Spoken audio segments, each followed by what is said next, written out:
must stop the terror. Now watch this drive. The selfish ones won't. Put yourself Focus on yourself, ignore these hoes. Well, I've always been an exceptionally selfish. You have at the end of the day, you have yourself.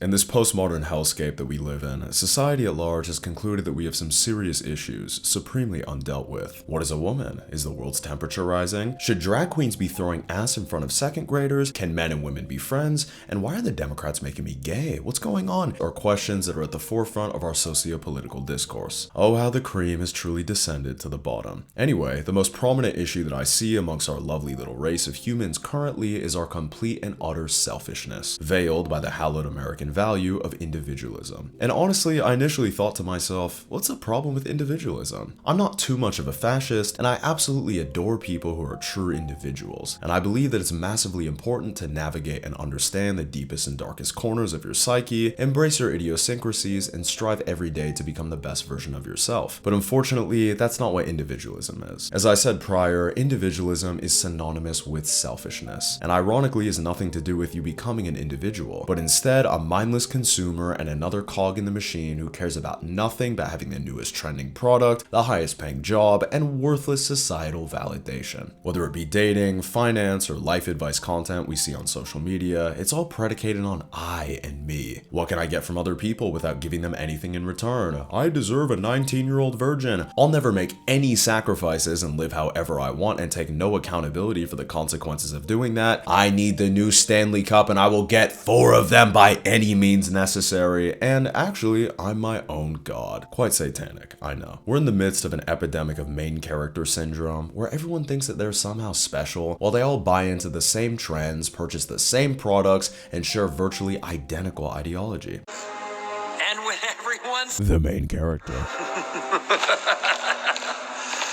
no one will be. Because individuals and main characters are definitely known for going along with the crowd. And guys, life isn't about being the main character. I personally believe, and there are a myriad of studies that would agree with me on this, that cultivating and building deep and substantive relationships are what truly bring us fulfillment. But of course, in our current culture, the idea of giving your love to someone, going out of your way for your friends and family, and doing anything exclusively from the goodness of your heart without any expectation of reciprocity in that exact moment is completely non-existent within society, and it's almost seen as shameful. There's this idea that we have that if we rely on another person in some capacity or are inspired to do something for them in a non-transactional way, we're weak. When in reality, putting your pride and ego to the side, taking a risk, developing a relationship with someone, and ultimately wanting to build something bigger than yourself takes all the strength in the world. Being self-absorbed and plagued by vanity is easy as hell in today's day and age, and to me, that's what's weak. Personal responsibility has left the chat, as they say, but who cares? Because as long as you never make a sacrifice for the greater good, create Microsoft Excel spreadsheets for the right company while you live alone in a failed city, and post TikToks about how you're in your single girly slay era, you've achieved the modern American dream. However, in the words of George Carlin,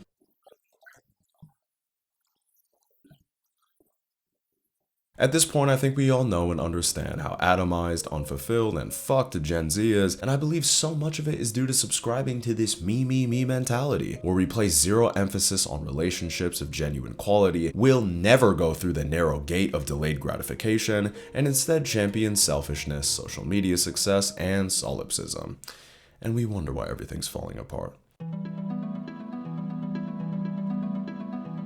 I find the concept of individualism to be quite fascinating, as it defies the way nearly all humans since the dawn of time have lived. Across all cultures, countries, and economic systems, we have always existed, and every so often have thrived within communities, where the sacred covenant of marriage, the importance of family, and duty toward making your community a better place was what mattered most within society. Today, it seems like the exact opposite is true, because committing to other people and being in relationships is too hard, and life is all about pleasure and fun.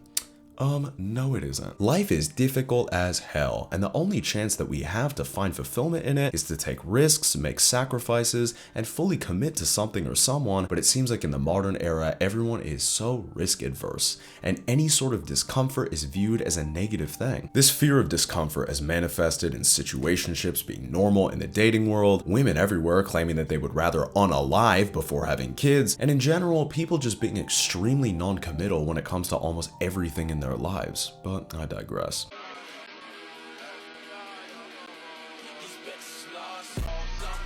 Individualism is directly correlated with independence, and I believe this concept began with Generation X, who are the parents of Gen Z. I don't know a single American Gen Xer who hasn't preached the importance of going to college to their kids, many times in another state, and living on their own. To me, this is the case because that's what they did, but not because they genuinely wanted to be independent, but almost exclusively because they had horrible relationships with their parents and wanted nothing more than to get the fuck away from them. Gen X's parents are members of the silent generation, and of course, boomers. And from what I've been able to garner, the majority of Gen Xers despise their parents for how restrictive, judgmental, and old-fashioned their parents were and are, and fled to university to pursue cocaine, ran to overly air-conditioned offices to shake hands and close deals, and migrated to distant lands to get away from them once and for all. Then Gen X decided to have kids and encouraged us to do the same, essentially making it mandatory for us to leave the house at 17, or else we'd be labeled as degenerate scumbag losers who would never amount to anything. The media they consumed and created also glamorized the living hell out of being independent and self-serving,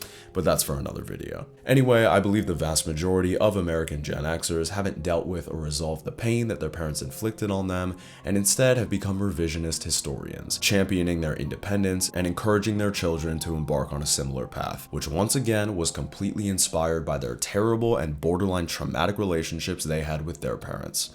I'll be in my bedroom, making no noise and pretending that I don't exist. Way to break the generational curse, guys. I may be painting with a broad brush here, but hopefully you get the point. When you really think about it, the idea of independence is quite depressing. Why would you want to be separated from the people who raised you so you can go and focus on a career where you sell a product that's probably contributing to the demise of humanity? And even worse is that those same people who raised you are encouraging you to leave. Maybe it comes from a good place, but unfortunately, I don't believe that to be true. The number one reason why your parents want you to be independent, successful, etc., isn't because they love that you're a corporate wage slave. It's so they can tell their friends, family, and co-workers about your fallacious societal achievement, which almost exclusively benefits them. And I understand that's what culture is telling you in terms of what makes you successful, but who cares? Like, can we start caring about things that matter, like being a good person and prioritizing truth? No? Okay. Not to mention that universities are brainwashing factories and produce some of the worst human beings to walk the face of the earth that develop victim complexes, liberal personality disorder, and believe the position of the cosmos is the reason why they're in shambles mentally, but that's getting off topic. The point is that it's incredibly sad that the sins of our parents have been passed down to our generation, where independence has been increasingly encouraged, and in many ways has become something that is mandatory to attain for our parents to give us an iota of respect and support. And look, I completely and utterly am an advocate for achieving your own goals and aspirations, but not with the absence of family and building relationships in mind. I believe that the sole reason to obtain societal success is to help, contribute to, and serve the people in your life that you love and cherish. But we'll get into that later. Many members of Gen Z have discussed that the death of community has left us ravishing for some semblance of in-person spaces where we can cultivate authentic relationships, which I completely agree with. And although true, so much of the discourse around the lack of third spaces, social media, and the internet destroying in-person community, and rampant capitalism being bad because capitalism bad, isn't getting to the true issue as to why we have no community at all, at least from my oh so humble perspective, which of course is so correct you can't even comprehend how correct it is. The primary reason why we don't have community is because to have one, we need to have the capacity to have healthy relationships within our own lives, and those require immense amounts of effort, sacrifice, selflessness, and empathy. And as much as my generation would love to admit they possess these attributes in abundance, the vast majority of them are completely and utterly bankrupt of them in every way. I think that the prominence of the American youth possessing morally reprehensible traits across the board stems from our illustrious American culture, or lack thereof. Genuinely ask yourselves, my friends, what is American culture? You may be thinking freedom, individuality, or the free market, but that couldn't be further from the truth. Our culture is DoorDash, TikTok, political polarization, reality TV, situationships, Taylor Swift, Donald Trump, selling your soul to Burger King, hating men and women, staying in unhealthy relationships so you have something to complain about to your therapist, ghosting people you like because commitment is too hard. I'm sorry, I'm obsessed with you. You are the love of my life. You feel the same? I don't want this anymore. Believing that you're special and deserving of all of the pleasures the world has to offer based on absolutely nothing besides the fact that you exist, and obsessing over drama between celebrities who wouldn't care if you put an MP5 down your throat today, just to name a few things. Our collective values as a nation are so beyond fucked. Even if Kamala Harris put down the Valium and decided to change our economic system into the communist utopia that many of you dream of, For us at every moment in time, and certainly this one, to see the moment in time, nothing within our interpersonal relationships or lives would change, because legislation does not and will not change human behavior. Honestly, I hate to admit this, but I believe that the main reason why so many young people champion collectivism and communism is because of how inexorably selfish they are. They don't give a solitary fuck about other people reaping any societal benefits. All they care about is themselves benefiting. And is late-stage capitalism a total disaster? Yes. Absolutely. But I can assure you right now, if these people who are advocating for Marxism had stock in Lockheed Martin or cashed out on Bitcoin in 2016, they would be selling you a course on the internet right now and yelling at you about how you're a brokey and a subhuman piece of garbage for being poor. For a healthy community to exist, our entire mindset as a country has to change. This self-serving, I don't owe anyone anything, but I deserve everything, consumerist, anti-committal, solipsistic bullshit has to be eradicated forever. And until then, continue to feel the ice cold embrace of doom scrolling, Amazon packages you don't need, and Zoloft.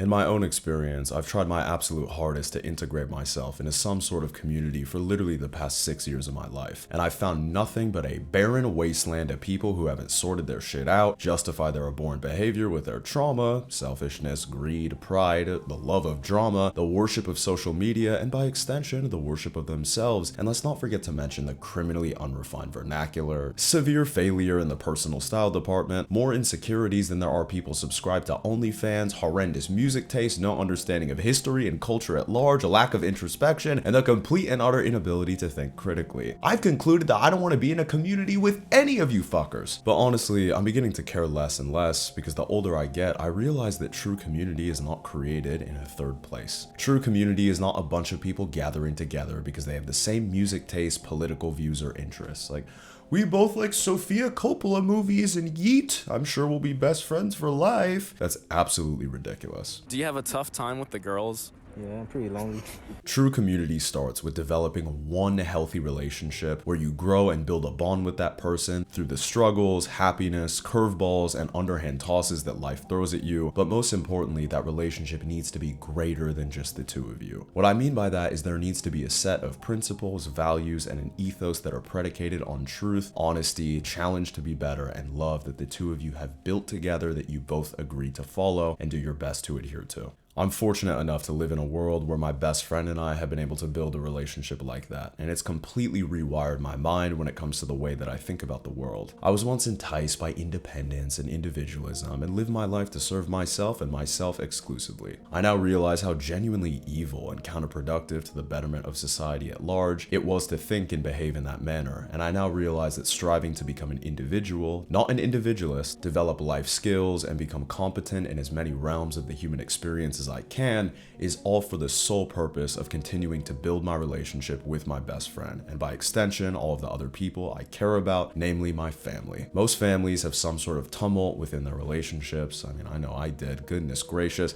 but I believe that pursuing to rewrite the wrongs of your past within your family can give you the most robust and fruitful community life has to offer. And that's very difficult to do, I know, but that's the fucking point. Our culture has hyperfixated way too much on feelings of joy, happiness, and instant gratification rather than on fulfillment. Attaining fulfillment takes an almost insurmountable degree of work to achieve, but if you do put in that work, endure hardship, learn and grow from it, peace and contentment will shortly follow. Happiness is nothing but a vacuous substitute for fulfillment, and we have to do a better job of remembering that. The majority of my generation is trying to fill a healthy, fulfilling relationship-sized hole with TikTok trends, commodities, and individualism, and it ain't fucking working. Anyway, the key is to build something with someone someone that you love, not wait for someone else to build something for you that you get to inhabit. If we want strong communities, we have to start fostering strong bonds within our immediate circles, with a mentality that is not self-serving or selfish, but one that is focused on service and care. Do not become the best and the most individual version of yourself for you, become it for others. Good night, my darlings. Bye-bye.